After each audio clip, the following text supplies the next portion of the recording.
Chair Burke, we're ready to start when you are. If you would let us know if you'd like to wait a few more minutes for the additional commissioners to join, please let me know. Yeah, let's give it one more minute. Great, thank you. Thanks.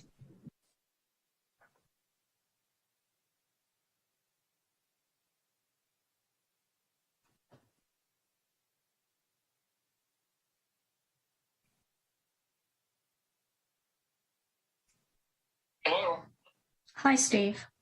Hi, Diane. I'm having trouble getting in. Are you having? No, we're mostly in. We're just waiting for you. So it looks to me like they've changed from Zoom to Microsoft, and it's asking me for things that aren't working. I don't know what to do. Oh dear. Can you have Steve Brown call me or somebody call me to lead me through the process? Because I've tried a bunch of different things for no success. Megan, did you hear that conversation? Yeah, Megan will go ahead and check on Steve Brown to get back to you right away. Yeah. Just as, pardon, I just wanted to let you know, as an alternative, you can call in and we will promote you so that you can speak as part of the commission if you're unable to link through. If you're unable, did you hear that, Steve? No, I only heard parts of it. So. Okay. Essentially, if for some reason you're still not able to get in, you could call in. Okay. But Megan has contacted Steve Brown and he will give you a call. Yeah, I think my cell phone number. What is it? Wait, I have it. Hey, before Steve puts his cell phone number out on Zoom. Oh, Steve, yes, good idea. I'll contact you directly. Steve Brown is on vacation, so I will be contacting you right now. Steve Will Brown. be Megan. Okay, thank you. Thanks, Steve. Bye. Bye-bye.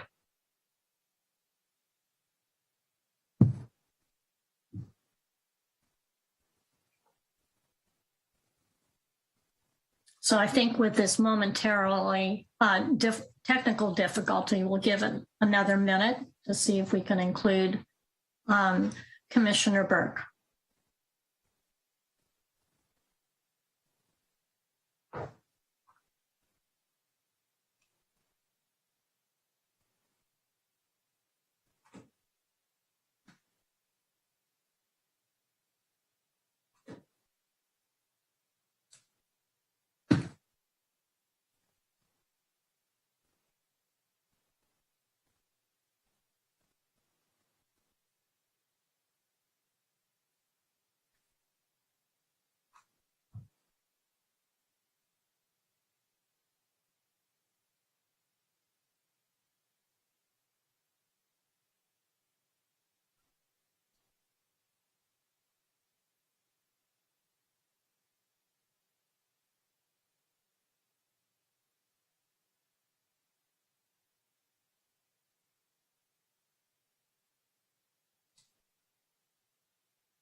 At this time, I will open the meeting, and today is March 28th for the Housing Authority regular meeting, calling to order.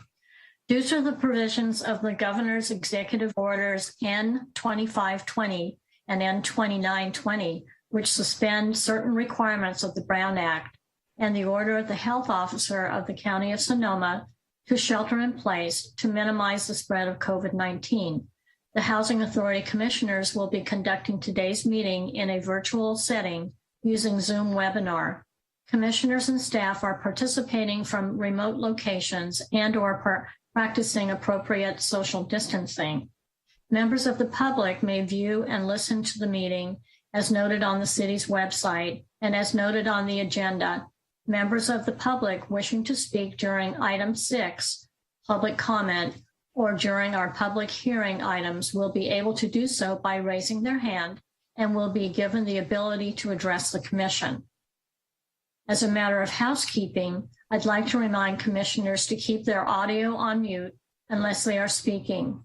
Commissioners other than the chair can mute themselves.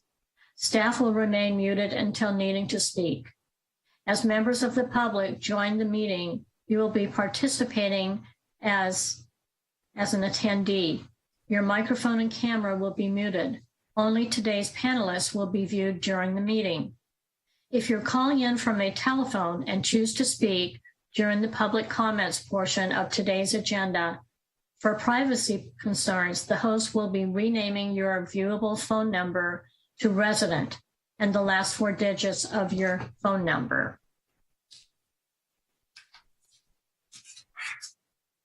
The City of Santa Rosa is committed to creating a safe and inclusive environment free from disruption. We will not tolerate any hateful speech or actions and are well staffed to monitor that everyone is participating respectfully, or they will be removed. If necessary, we will also immediately end the meeting. Zoom host, please explain how public comments will be heard at today's meeting. At each agenda item, the item is presented. The chair will ask for Housing Authority member comments and then open it up for public comment. The host in Zoom will be lowering all hands until public comment is open for the agenda item. Thank you. Once the chair has called for public comment, the chair will announce for the public to raise their hand if they wish to speak on the specific agenda item. If you are calling in to listen to the meeting audibly, you can dial *9 to raise your hand. The host will then call on the public who have raised their hands. Public comment will be limited to 3 minutes and a timer will appear on the screen for the commission and public to see. Once all live public comments have been heard, the meeting host will reread email public comments. If you provide a live public comment on an agenda item, but also submitted an email, your email public comment will not be read during the meeting. Additionally, there is 1 public comment period on today's agenda to speak on non-agenda matters. Item 6. This is the time when any person may address the Housing Authority on matters not listed on this agenda, but which are within the subject matter jurisdiction of the Housing Authority. Clerk, can you please call roll call? Yes.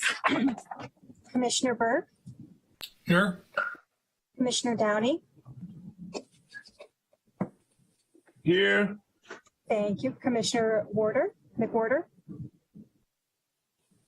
Commissioner Rawhauser. Here. Commissioner LaPena. Here. Vice Chair Owen.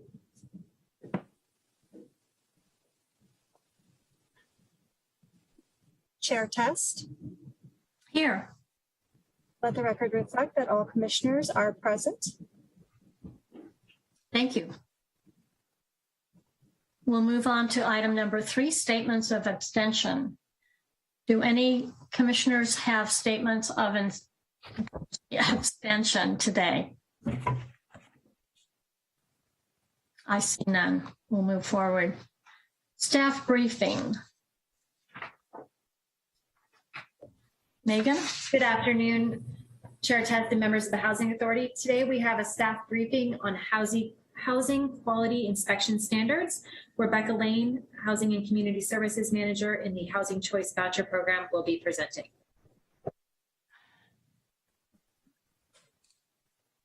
Thank you, Megan, and good afternoon, Chair Test and Commissioners.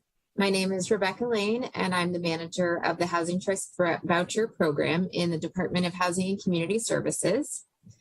Today, I am providing a brief informational overview of an important aspect of our program, the Housing Quality Standards Inspections. Next slide, please.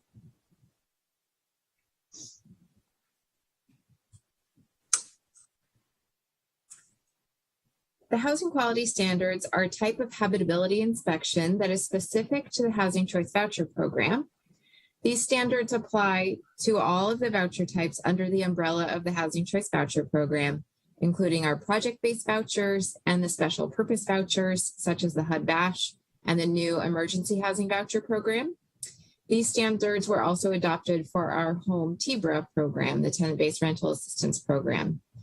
These standards apply to all of our housing types, including single-family homes, multifamily properties, mobile homes, and shared housing. The HQS guidelines cover 13 key indicators of housing quality. These regulations are found at Chapter 24, Part 982 of the Code of Federal Regulations. And then some local adjustments may be necessary based on climate or other conditions of the area. The regulations are also sometimes updated with what's known as a PIH notice, or a Public and Indian Housing Notice, if there's a change made at the federal level before it makes its way into the Code of Federal Regulations. The housing authorities will be notified via a notice that there has been a change to the HQS standards. The most recent example of that is that carbon monoxide detectors, which have been required in the state of California for quite some time, now became a federal standard in the HQS guidelines. Some examples of the housing quality standards are that the rental unit must have adequate sanitary facilities, which means that the bathroom must be in good condition and the kitchen must have adequate and sanitary space for food storage and preparation. There must be enough room to provide sleeping space for everyone in the household. So our occupancy standards are found in the HQS standards, which is 2 people per bedroom plus 1 is the maximum. The exterior doors and windows need to be able to lock. There can't be roaches or rats or infestation of any kind of other dangerous vermin. We're also looking for lead-based paint standards in units where that would apply if they were built before 1978 and there are young people occupying the property. So that's just an overview of some of the standards that we're looking for. And the rental units do need to meet the standards before assistance can be paid on the property. And the unit needs to meet these standards at least biennially, so every 2 years, throughout the term of the assisted tenancy. If a unit fails the biennial inspection, once a person is occupying the property, then the responsible party, which may be the tenant or it may be the property owner, depending on what the issue is, the responsible party has 30 days to make that correction. And ultimately, if the unit cannot pass a housing quality standards inspection, then the assistance would be terminated to a property. These standards are summarized in all of our program materials so that when a voucher holder is first coming onto the program, they get an overview of the HQS standards in the orientation to the program.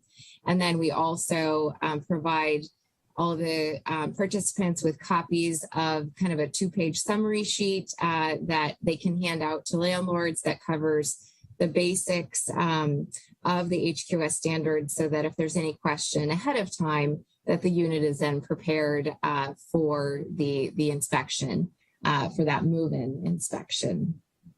So we do as much as we can ahead of time to prepare everyone for what the standards are. We also send out, when it's an occupied property and we're doing the biennial inspections, we send out a notice ahead of time to both the landlord and the tenants, obviously, so that just a reminder of what the standards are, and that's included in the appointment letter, so that everyone, again, has a chance to check their smoke detectors and do things like that to make sure that the HQS inspection is going to pass. Next slide, please. So over the last 2 years during the pandemic, we were operating on some HQS waivers, which means that the Department of Housing and Urban Development recognized that the HQS inspections, conducting inspections in person, was not the best course of action during the pandemic. So for public health reasons, the CARES Act, which is the Coronavirus Aid, Relief, and Economic Security Act, allowed housing authorities to suspend in-person inspections. So this waiver, which we did adopt, requires that the housing authority go back and complete all of the suspended inspections by the end of calendar year 2022. So we are very actively moving towards this goal right now. We will have completed an inspection of every property that we subsidize by the end of this calendar year. That's over 2,100 inspections as of right now, based on our occupancy. And as of right now, by the end of March, we'll have 989 of those complete. So we're making progress towards that goal of making sure that after the waivers, we do lay eyes on every property that we subsidize. Next slide, please. So another piece of information that's interesting about our housing authority is that we are participating in a national demonstration. We have been a part of this program since 2016. We were initially selected as one of the housing authorities across the country, a small group of us who are selected to participate in a demonstration project that is helping HUD to create a more streamlined standard across all the different programs that HUD provides. So right now, the housing quality standards is the inspection standard for the Housing Choice Voucher program, but for other HUD programs, the inspection requirements might be different. So the goal of the pilot program is to make sure that the inspections are standardized, or the inspection standards, are standardized across all the different programs.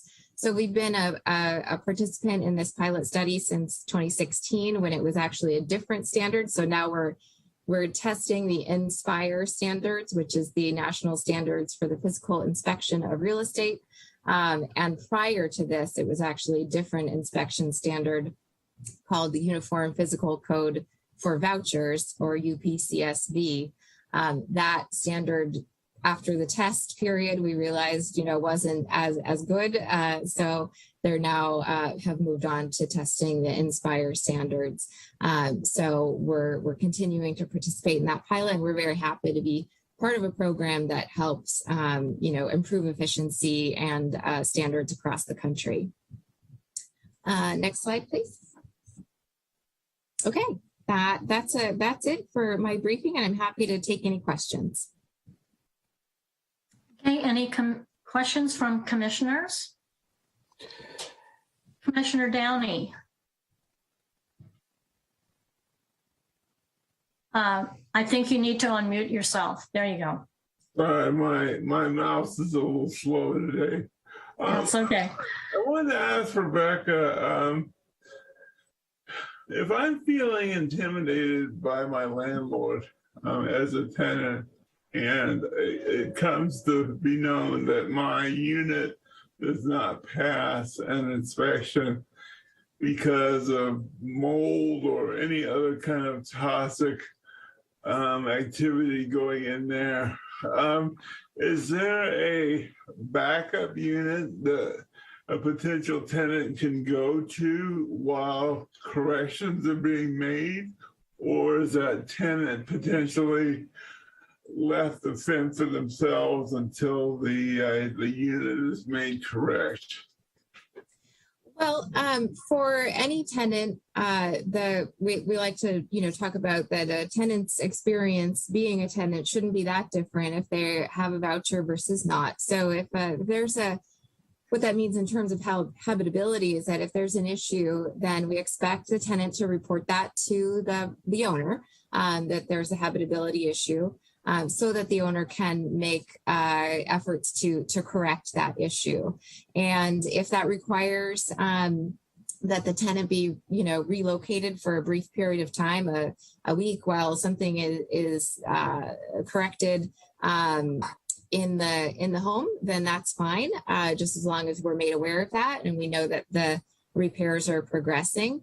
And if an owner is, for whatever reason, not able to make repairs to the unit that are required either by, if they are revealed through our inspection, and they're not able to make those repairs, or if they are revealed through a tenant reporting that information about an issue, a maintenance issue in the home. Either one of those scenarios, if the landlord is not able to make those repairs, then the tenant is not going to be held at fault for that. With our program, they'll be issued a voucher to move on to a new unit. Okay. Thank you. Commissioner Rawheiser.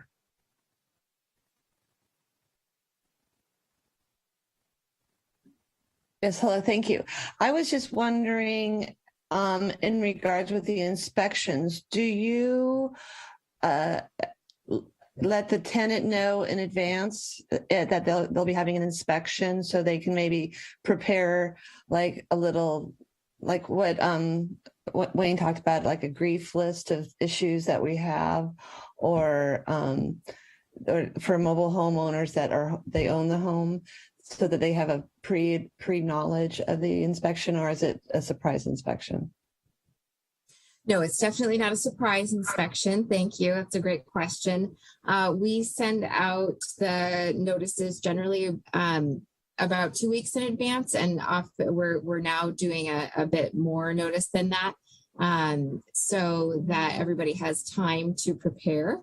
The inspection letter does, have very, sort of a brief summary of what the requirements are. But if you have more specific questions, or if a tenant has more specific questions, or a landlord has more specific questions, they can certainly reach out to us and find out what the standards are, what they should be prepared for.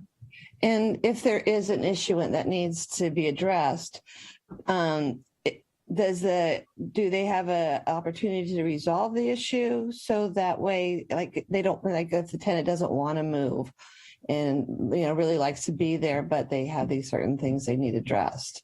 Sure, absolutely. Yeah, we during the inspection, if the information that's provided ahead of time isn't adequate, or there is still some issue that maybe neither the tenant or the owner knew about prior to our inspection. Sometimes we find leaks, for example. That's a common one, because we look really carefully, to everywhere where the pipes are to make sure. So if there's something that comes up during the inspection, then what happens is we provide a written notice there at the time of the inspection. So it summarizes if there are issues that are the tenant's responsibility to maintain. That would be something like adequate egress through the unit, or if it's something that's the landlord's responsibility, such as a leaky faucet, then that memo is written up right there during the inspection and provided both to the owner and to the tenant, so they can make that repair within the 30 days. Thank you very much. Mm-hmm. Commissioner LaPena.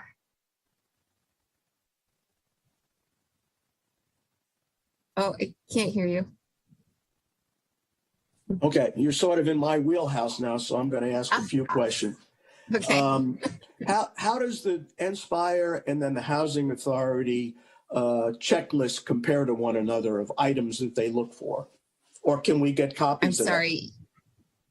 Either mine or your computer was breaking up a bit in the beginning. So you were asking about the checklist and how it compares? Yeah, the Inspire and the Housing Authority checklist. How do they compare? The Inspire and the HQS, the existing HQS list. Yeah. They are pretty similar. I would say that what we're finding with the Inspire demonstration is that it's getting more specific. Like, we have more guidance through a lot. It's actually done, that inspection is actually done on a device, on an iPad or an iPhone, or, so we have more of a specific guide as we're actually traveling through the different rooms in a property. to go through. So it's more of an interactive checklist. If you find an issue as you're progressing through the inspection, then the app is going to tell you, what you should do about it, or whether or not it passes, depending on severity and things like that. So it's great. The HQS standards are also very good, but it leaves a lot up to the individual inspector, their own judgment. So the Inspire demonstration is getting more specific and giving us more parameters. Okay. And who does the inspection for us? Our staff here in the Department of Housing and Community Services. So everyone, myself included, has been working on the inspections, the catching up of the HQS waiver or the CARES Act waivers. So all of our staff who are our technicians, our housing and community services technicians, who provide the eligibility work for the program, are also inspectors. So they'll do both sort of sides of that program. Okay, and what certifies them to be inspectors? What do they go through? It's a training that is provided through, there's a few different organizations that provide training. It's about a 3-day training that everybody goes to during hopefully the first year of their employment. And then we also have more experienced inspectors who are on staff who train in person, on the job. Okay, cool. Because one of the things that I said to the council I wanted to do was put boots on the ground and go through some of the inspections with you. So now that that's happening, just give me a shout. I'd love to come along. Thank you. Commissioner Burke. Yeah, thank you. It sounds like a big undertaking to try to transfer to a new system and, to kind of be the guinea pig for that, but it sounds like it's paying off. I'm really glad to hear that. So what's the property owner's response so far to the information that's coming out of the inspections? I'm sorry, what is the property owner responsible for insofar as the information? No, what is their response? What has the response been with the 900 and some odd inspections that you've done using the new system so far?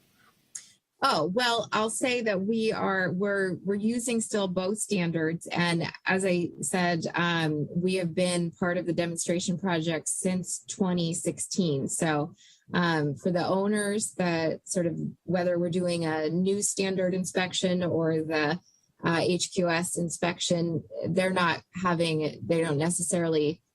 won't know the difference.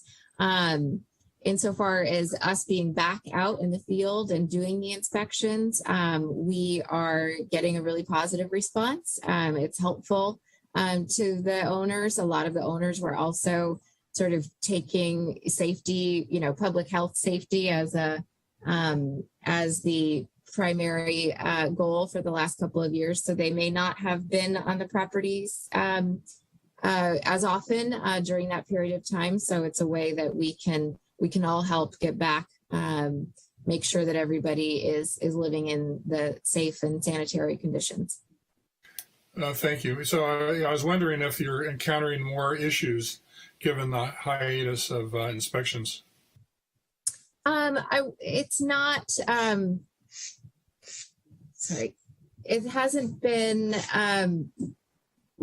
I wouldn't say that we've had more difficulty than, failed inspections or anything like that since before. It's largely minor issues that we're able to sort of lay eyes on and have that get addressed. That's good. So one final thing to Commissioner LaPena. I went online and put in the initials for both, and the HQS are there as well as the Inspire, Inspire, I guess it is. So you can kind of check that out. I see what you mean, Rebecca. It is the Inspire is much more kind of focused and individualized, and hopefully it's giving good results. Thank you. Thanks, Steve. Thank you, Rebecca. I don't see any other staff questions, so we'll move on. Item number 5, study session. There is no study session today. Excuse me, Chair Test, if I may, Sure. we should check and see if there's any public comment on that item. Okay. I didn't see that on the agenda, but we can do that.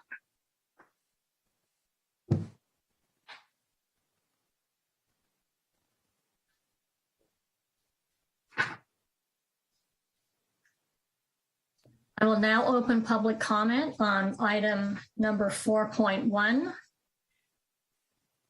If you wish to make a comment via Zoom, please raise your hand. If you are dialing in via telephone, please dial *9 to raise your hand. You will have 3 minutes.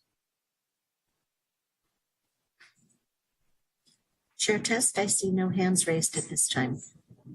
Thank you. Okay, we will move on then. There is no study session on item number 5 today.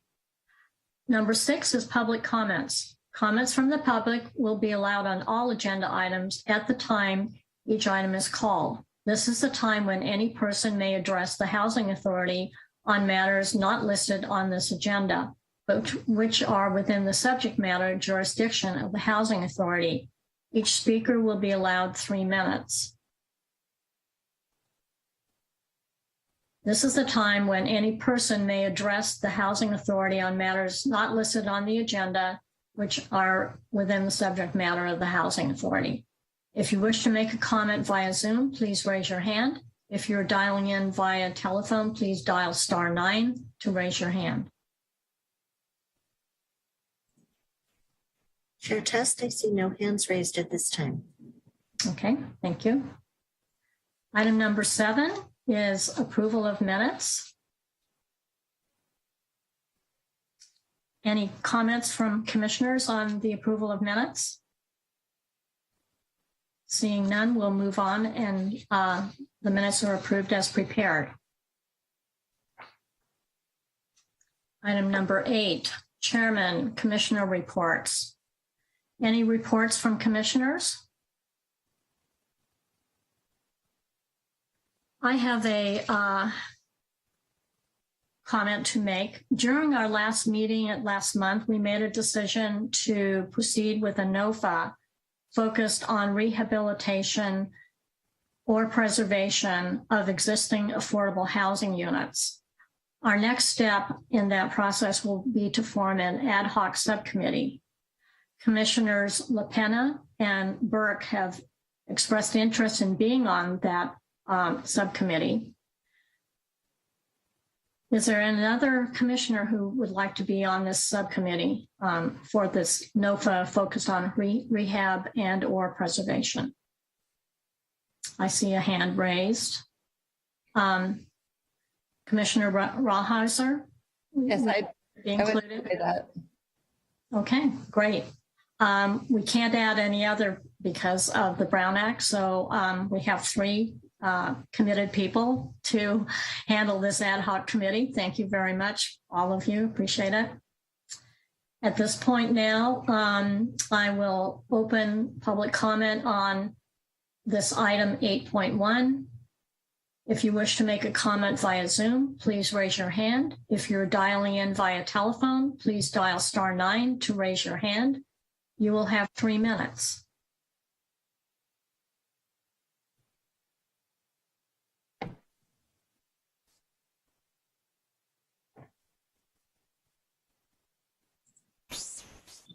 Chair Test, I see no hands raised at this time. Thank you. We'll move on to item number 9, committee reports. Commissioner Chair Downey. Test, I see Yes. Commissioner Downey's hand is Yeah, raised. I was just going to say the same thing. Commissioner Downey, go ahead. Yeah, I just want to make a comment a couple of items back for the subcommittee. Yeah.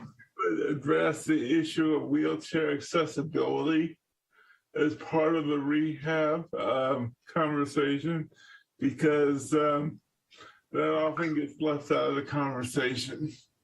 Ramps, wide enough halls, bathrooms, So I just wanted to just chime in on that. Excellent. Thank you very much. Very good comments. We appreciate that.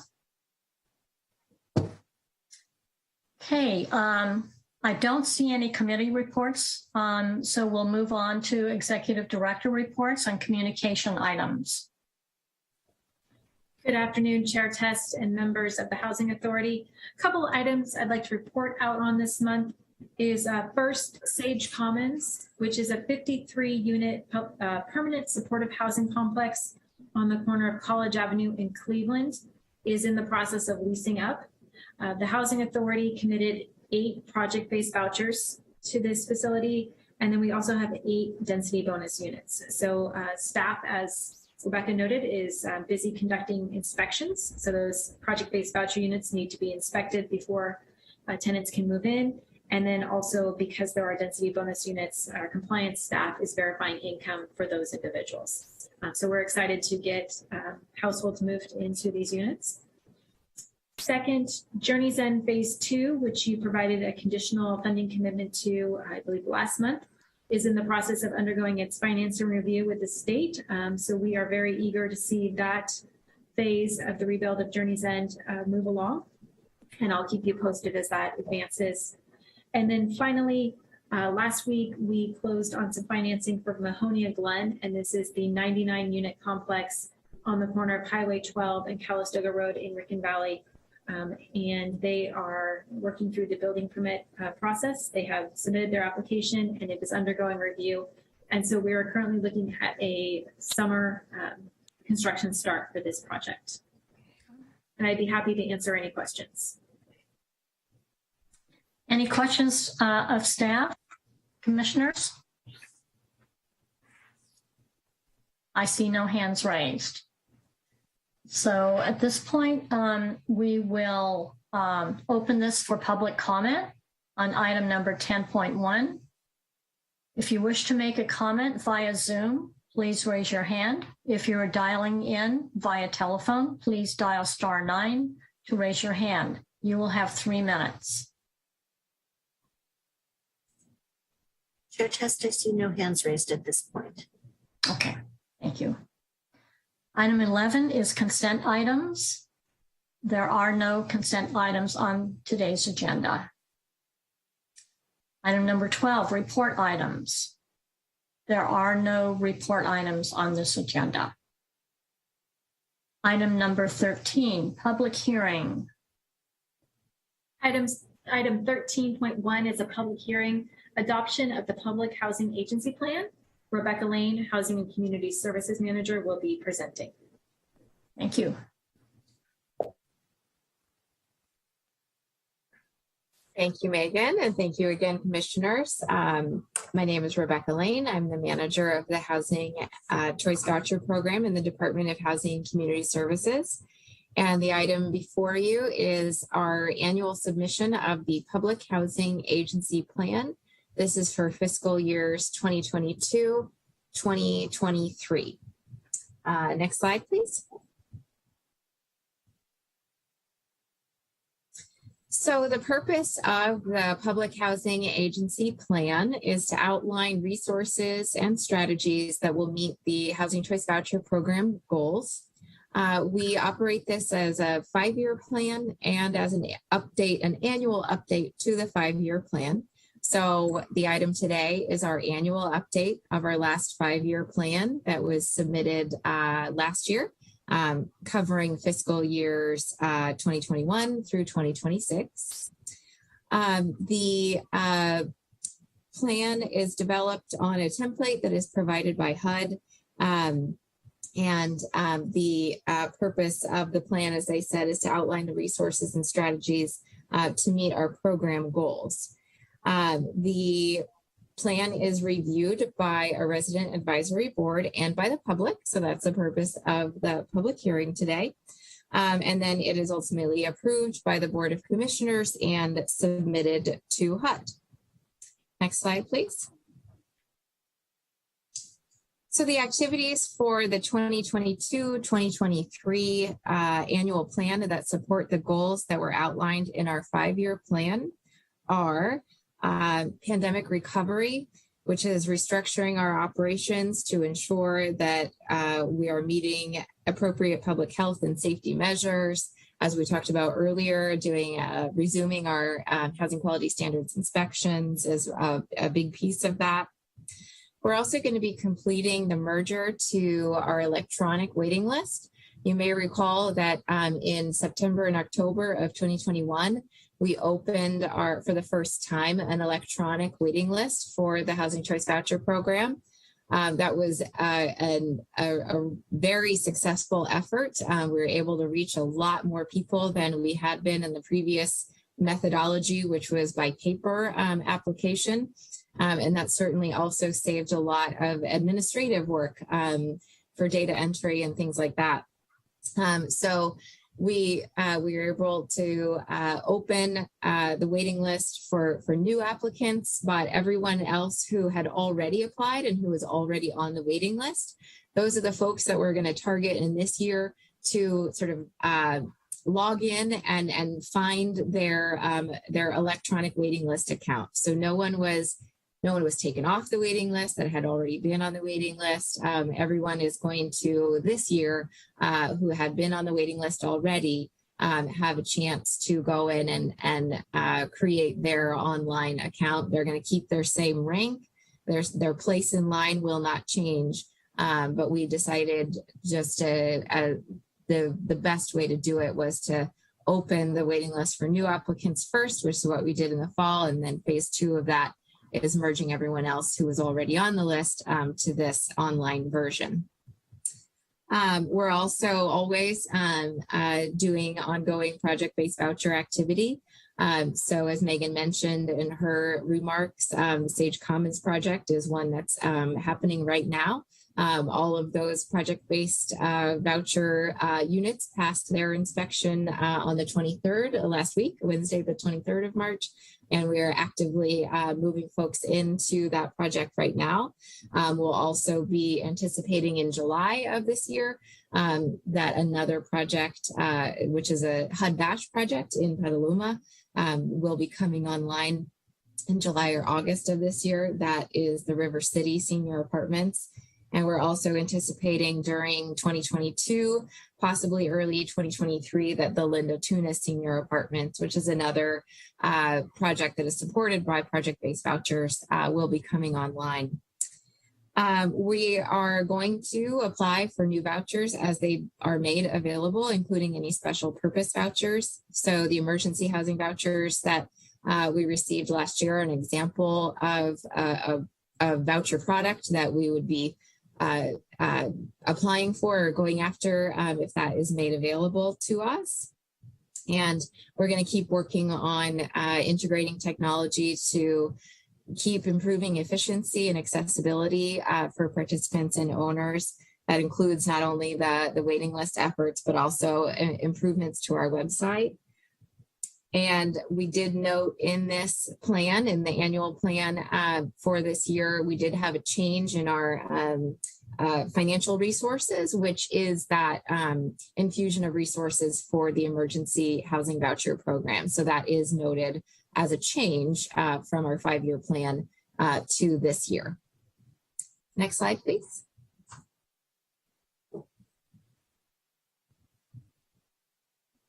So an important component of the PHA plan is that it is reviewed by a resident advisory board and provide comment as they wish. Housing authorities that have both public housing and Section 8 housing choice vouchers have formal resident councils of the public housing properties that serve as the resident advisory board for the housing choice voucher PHA plan, as well as public housing PHA plan. For our agency, as well as many others in the country that do not have public housing units, we're known as housing choice voucher only agencies or HCV only agencies. We are tasked with setting our own policies to fulfill the resident advisory board requirement. So In Resolution 1129 that was dated January 22nd of 2001, the Housing Authority of the City of Santa Rosa established that the two tenant commissioners will also serve as the Resident Advisory Board, serving concurrently as both the tenant commissioners on the Housing Authority Board of Commissioners, as well as serving as the Resident Advisory Board. So this resolution also, in addition to approving our PHA plan, it first establishes our two tenant commissioners as our Resident Advisory Board. Next slide, please. So it is recommended by the Department of Housing and Community Services that the Housing Authority, by resolution, appoint any and all Housing Authority commissioners who are also Housing Choice Voucher Program participants as the Resident Advisory Board to represent the interests of those served by the Housing Choice Voucher Program, and also adopt the annual Public Housing Agency Plan for fiscal year 2022-2023 as required by the United States Department of Housing and Urban Development for local administration of the Housing Choice Voucher Program. That concludes my presentation, and I'm happy to take any questions. Any questions of staff by commissioners? Commissioner Burke. Thank you. Rebecca, good presentation. And just have a couple of questions. One is on the PHA plan, I think the current plan on page 5, the two top boxes, home ownership and self-sufficiency, they weren't checked, and I'm not sure why. I'm sure there's a good explanation for that. Yes, it means that there were no changes to those programs. Okay. So those are, yeah. Thank you. And then the only other comment I have is that I think there's some excellent suggestions by Commissioner Rawhauser and McWhorter on project-based vouchers and home ownership.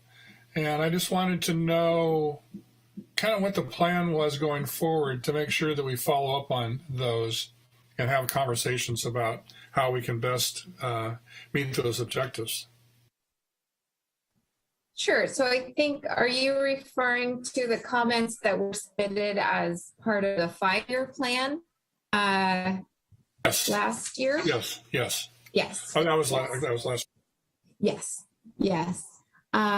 So yes, there were comments both on the project-based vouchers and on homeownership.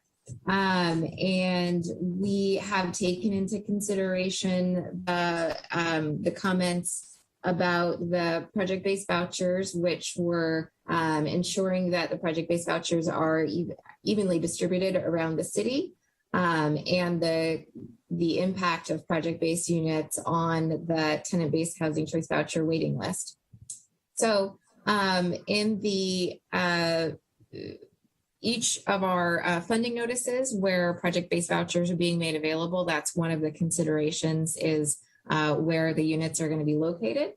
And as far as the impact of the potential impact to the existing waiting list on project-based voucher units, we are now at the point in our project-based voucher program that we are only serving future funding allocations will only be for either veterans or people experiencing homelessness. And what we do in order to sort of notify and determine, we notify the entire waiting list of an opportunity to apply for a project-based voucher unit. And if you happen to be, now in the future, it will be projects that if you're a veteran or if you are a person who's experiencing homelessness and you are also on our housing choice voucher waiting list, then you will be eligible for that project. So we are anticipating that the impact to the general waiting list will not be significant, given that the target populations are so specific from here on out. Thank you for that. So those comments came from the review that was done last year by Commissioner Rawhauser and Commissioner McWhorter, or was that done recently? I'm kind of losing track. Yeah, so the Resident Advisory Board last year, because at the time of our of this process taking place, our 2 tenant commissioner seats were vacant. So we created a separate Resident Advisory Board because we that was how we met that requirement because our commissioner seats were vacant. So these comments were submitted, the ones that you're looking at were submitted as part of the 5-year plan last year. And for this year, any comments from this body, from the public, or specifically from our 2 current tenant commissioners who are appointed as our Resident Advisory Board by way of this resolution, those comments will be included in the final document that is submitted to HUD. So the document that you are reviewing right now, the annual plan, we will include in that final version any comments that are received as part of this meeting. Thank you for clarifying that. Sure. Thank you. Commissioner Downey.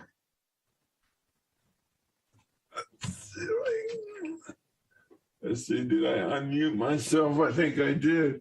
As you all know, gas is over $6 a gallon. A gallon of milk is getting up around $5.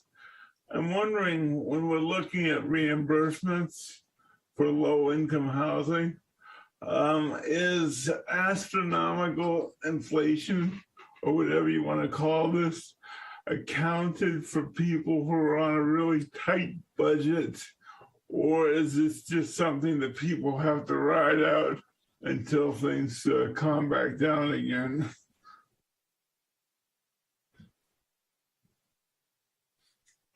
I'm not sure that I understand. Is that question related to something in the PHA plan, or is it more general?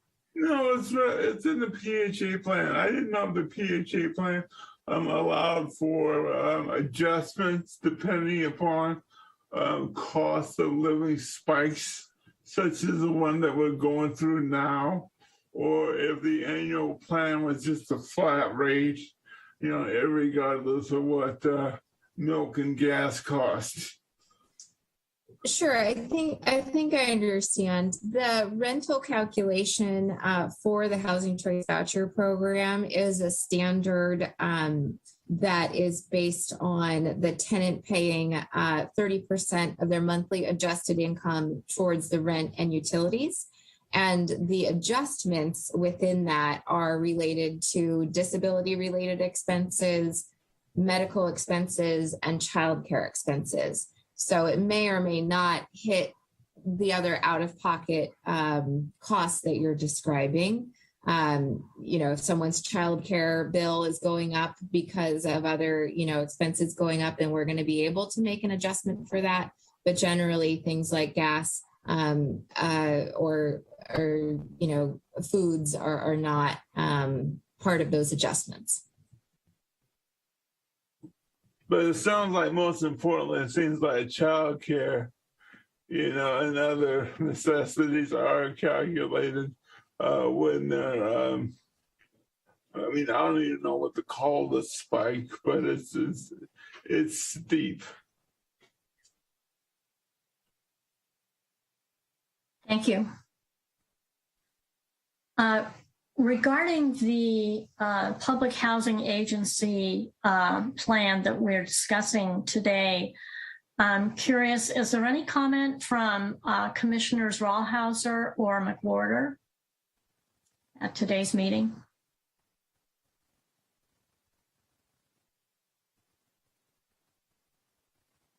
Okay, I see no comments. Okay, we'll move on then. We'll open the public hearing for item 13.1. If you wish to make a comment via Zoom, please raise your hand. If you are dialing in via telephone, please dial *9 to raise your hand. You will have 3 minutes. Chair Test, I see no hands raised at this time. Okay. I'd like to know at this point, is there a motion and a second for this item?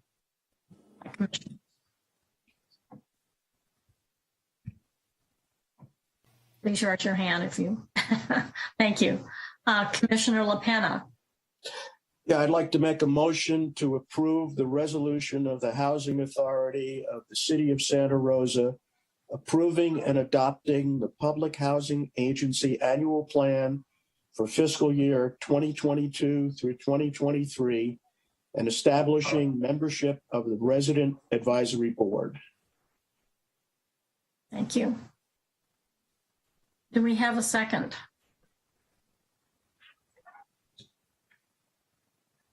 Commissioner Rawhauser.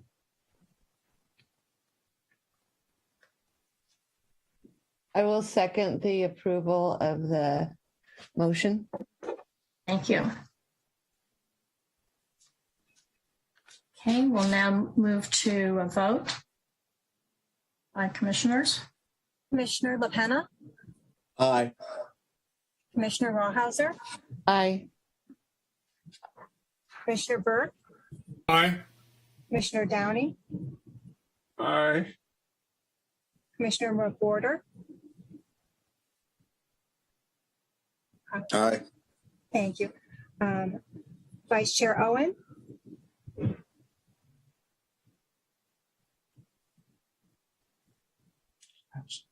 it appears we have lost Vice Chair Owens. Chair Test. Aye. Let the record reflect that the motion has passed with 6 ayes and that Vice Chair Owen is not present. Oh, I apologize, Vice Chair Owen, your vote? If you could just maybe thumbs up if that's a yes, we can't hear you. Thank you. Let me revise that. Let the record reflect that all commissioners are present and that the motion has passed with 7 ayes. Thank you. With that, we will adjourn this meeting. Thank you, everyone, for your thoughts. Appreciate it. Thank you.